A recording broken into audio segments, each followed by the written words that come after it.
Halo sobat pencinta Donghua, kali ini kita akan melanjutkan cerita Battle Through the Heavens Benua Kaisar. Cerita dan video ini diambil dari channel Mebarta.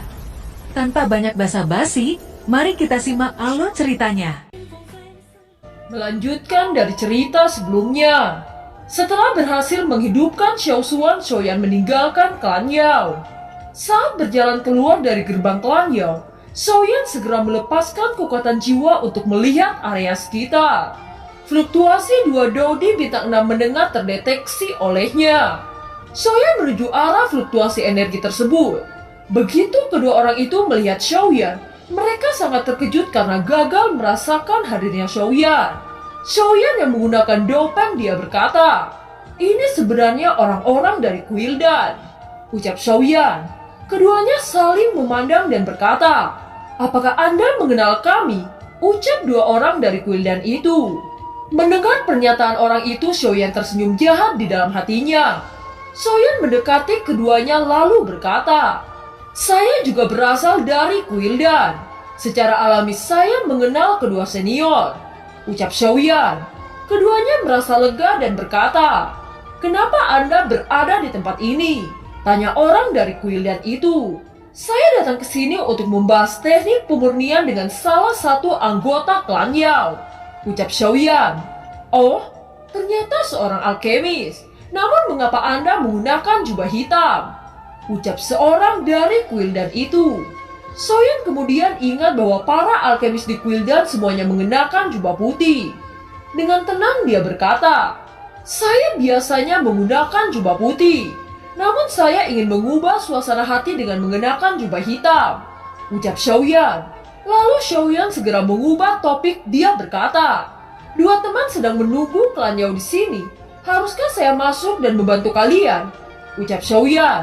"Saudara tidak perlu repot-repot. Kami bisa masuk ke sana dengan sendirinya," ucap dua anggota Kuildan itu.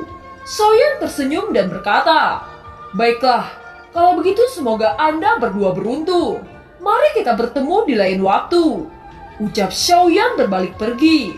Xiaoyan baru saja mengambil 2 langkah, tiba-tiba dua orang itu berkata, "Kekuatan jiwa Anda mencapai tingkat nirvana. Sungguh membuat kami iri.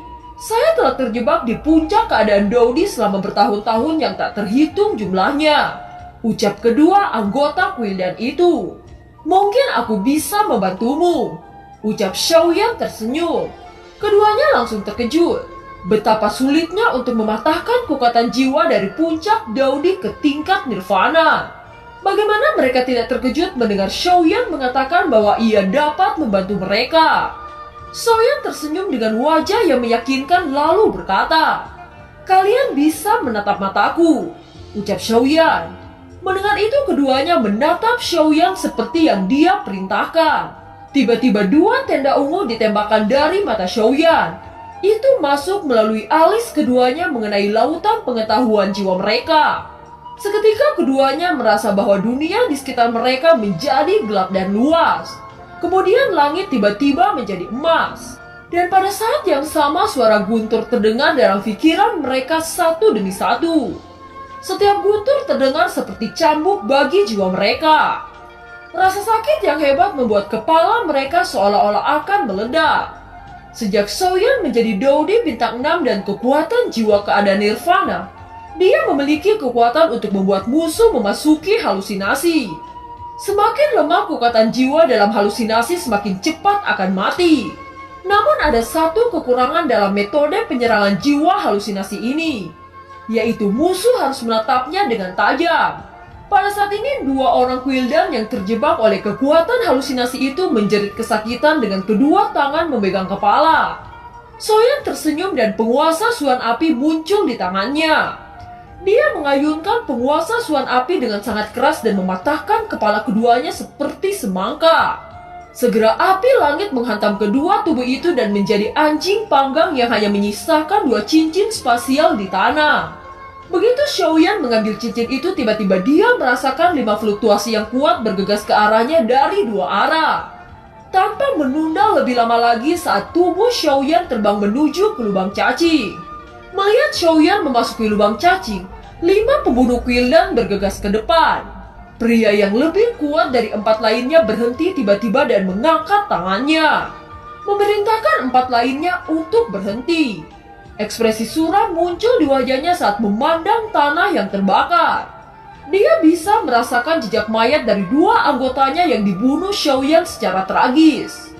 Kemarahan yang berapi-api terungkap di wajah pemimpin kelompok itu saat berkata, "Xiaoyan bajingan itu harus mati. Firebeaver, Anda berjaga-jaga di sini. Sisanya ikuti saya. Ayo kejar bajingan itu." Teriak pemimpin kelompok itu mengarah ke lubang cacing. Xiaoyan yang baru saja muncul dari lubang cacing, dia berada di lereng bukit yang sunyi. Kekuatan jiwanya dilepaskan untuk mendeteksi tempat ini. Di bawah penutup kekuatan jiwa Nirvana, ia menemukan bahwa ini adalah pulau kecil. Panjangnya kurang dari 500 mil dan lebarnya 300 mil. Tidak ada seorang pun di pulau ini, dan dia sekarang berada di tengah pulau. Setelah dia menarik kembali kekuatan jiwa, dia pergi ke jarak pendek dari pintu masuk lubang cacing. Xiaoyan bersembunyi di balik pohon besar dan duduk ke arah pintu lubang cacing. Setelah itu dia mengeluarkan pil kuning pucat dari cincin spasialnya. Setelah mengkonsumsi pil itu seiring dengan kekuatan obat cahaya kuning menembus dari tubuhnya, itu menyelimuti seluruh tubuhnya dan dengan cepat berubah menjadi warna yang tidak dapat dibedakan dari lingkungan sekitarnya. Membuatnya dan lingkungan sekitarnya dicampur menjadi satu. Mata telanjang tidak akan bisa melihatnya sama sekali. Hahaha, Quildan, merupakan kesalahan terbesar Anda kalau hanya mengirim pembunuh dengan tingkat Dowdy bintang 6. Selama aku tidak bergerak, kalian para semut tidak akan bisa menemukanku. Jika Anda berani mencari saya secara terpisah setelah Anda datang ke sini, saya akan membunuh Anda satu persatu. Ucap Xiaoyan tertawa jahat di dalam hatinya. Ini adalah rencana Xiaoyan tentang cara membunuh semua tim pembunuh Quildan. Selama kekuatan jiwa mereka bukan keadaan Nirvana, mustahil untuk mendeteksi persembunyian Xiaoyan. Pil kuning ini adalah pil dalam formula yang diberikan oleh Kaisar Iblis Tua. Pil itu dapat mengubah warna pengguna dan membuat pengguna berintegrasi dengan lingkungan sekitarnya untuk mencapai efek siluman. Setelah bergerak, efeknya akan dihapus. 1 jam selama pengintaian ini, tiba-tiba 4 sosok muncul dari mulut lubang cacing. Mereka adalah tim pembunuh dari Quildan. Mengapa hanya ada 4? Bagaimana dengan 1 lagi? Ucap dalam hati Xiaoyan. Setelah berpikir sejenak, dia akhirnya mengerti sesuatu. Dia berkata, "Satu dari mereka sepertinya menunggu saya keluar dari klan Yao. Hahaha, tunggu saja. Ketika saya sudah selesai membunuh keempat ini, aku akan keluar untuk membereskan Anda juga." Ucap Xiaoyan. Pada saat ini keempat tim pembunuh itu berkata, "Ini tidak mungkin. Bajingan itu jelas memasuki lubang cacing. Mengapa saya tidak mendeteksi keberadaannya sedikit pun?" Ucap Dowdy bintang 6 puncak rambut hitam itu. "Ya, kekuatan jiwa kita meliputi seluruh pulau. Bajingan itu tidak akan menyelam ke laut dan bersembunyi, kan?" Jawab Dowdy bintang 6 puncak berambut putih. Dia kemungkinan besar mengambil beberapa pil yang bisa melindungi kekuatan jiwa dari penyelidikan. Ucap Dowdy bintang 6 puncak berambut hitam. "Apakah ada ramuan seperti itu?" Tanya Dowdy bintang 6 puncak berambut putih. "Apakah ada penjelasan lain? Mari kita selidiki dengan cermat." Ucap Dowdy bintang 6 puncak berambut hitam itu. Setelah mengatakan itu, kelimanya melepaskan kekuatan jiwa dan mulai mengeksplorasi. Xiaoyan yang bersembunyi di dekatnya mendapatkan pemahaman tentang kekuatan mereka. Warna pakaian Quildan dibedakan sesuai dengan kekuatannya. Dowdy bintang 6 puncak adalah jubah hitam dan orang-orang lainnya berjubah ungu hanya Dowdy bintang 5 menengah. Ini seharusnya bukan alkemis karena mereka tidak mengenakan jubah putih. Sedangkan satu lainnya yang berada di luar lubang cacing adalah wanita yang bernama Firebeaver. Itu adalah seorang alkemis yang memiliki hubungan baik dengan Quildan. Semua 5 orang ini adalah orang kepercayaan dari Quildan. Pada saat itu penatua Quildan mengusulkan untuk mengirim 2 Dowdy bintang 6 puncak dan 5 Dowdy bintang 5 pertengahan untuk membunuh Xiaoyan. Dalam kemarahan, Quildan pada saat itu mengirim tim pembunuh mewah ini layak untuk Xiaoyan. Setelah periode penjajahan yang panjang, mereka berempat memeriksa setiap sudut di daerah masing-masing. Namun menggelengkan kepala karena gagal merasakan apapun. Pria dengan kekuatan Dodi bintang 5 itu bertanya, "Apa yang harus kita lakukan sekarang?" Tanya pria itu.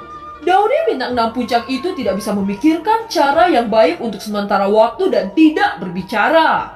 Dan Dodi bintang 6 puncak satunya yang berambut putih dia berkata, "Pulau ini sangat kecil dan hanya ada satu jalan keluar dari lubang cacing ini. Dia tidak bisa lari. Saya tinggal untuk menjaga pintu masuk lubang cacing dan Anda pergi bersama 4 lainnya untuk mencari Xiaoyan," ucap Dodi bintang 6 puncak berambut putih itu. "Baik, tetapi kamu harus hati-hati. Bajingan ini tidak lemah," ucap Dodi bintang 6 puncak berambut hitam. "Bahkan jika dia tidak lemah, selama dia masih Dodi bintang 5 atau bahkan Dodi bintang 6 awal, itu tidak akan mudah mengalahkanku. Alasan mengapa dia mampu membunuh putra keempat dan kelima dengan begitu cepat, saya rasa mereka berdua kehilangan keterampilan jiwanya tanpa tindakan pencegahan," ucap Dodi bintang 6 berambut putih itu. Dodi bintang 6 puncak satunya mengangguk sedikit dan berkata, "Setelah kami pergi, Anda akan terus menyelidiki dengan kekuatan jiwa agar tidak diserang olehnya dan untuk menjaga melawan keterampilan jiwanya," ucap Dodi bintang 6 puncak berambut hitam. "Saya tahu, selama itu terdeteksi oleh saya harus membunuhnya secara pribadi dan membalas dendam untuk yang kedua tim kita yang mati," ucap Dodi bintang 6 puncak berambut putih. Setelah selesai berbicara, Dodi bintang 6 berambut hitam memasuki lubang cacing dan 3 lainnya mengikuti masuk lubang cacing. Hanya menyisakan 1 Dodi bintang 6 berambut putih yang masih di sini. Xiaoyan yang menyaksikan ini tersenyum jahat di dalam hatinya. Dia tiba-tiba memanggil Longyan di dalam hatinya. "Ayah memanggilku untuk bertarung," ucap Longyan penuh dengan semangat. "Ya, kita sekarang berada di pulau terpencil yang tertutup. Hanya ada satu pintu keluar yaitu lubang cacing di pulau ini. Tugas kita adalah membunuh 1 puncak bintang 6 yang menjaga itu," ucap Xiaoyan tersenyum. "Hanya 1 Dodi bintang 6 puncak. Biarkan aku keluar dan membunuhnya. Saya agak tidak sabar," ucap Longyan. "Tetapi sebelum kita membunuh, kita harus berpikir tentang cara membunuh. Dia sekarang berada di pintu masuk lubang cacing. Kalau dia merasa terancam, dia akan masuk lubang cacing.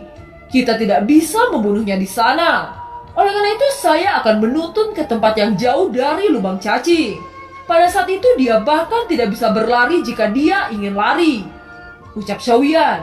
"Baik, setelah Anda sampai ke tempat di mana Anda mulai, biarkan saya keluar," ucap Longyan. Setelah berdiskusi dengan Longyan, tubuh Xiaoyan bergerak dan melihat pria berambut putih itu. Ketika sosok Xiaoyan terlihat, dia menggerakkan tangannya dan segera mengeluarkan api langit ungu merah kepada pria berambut putih itu.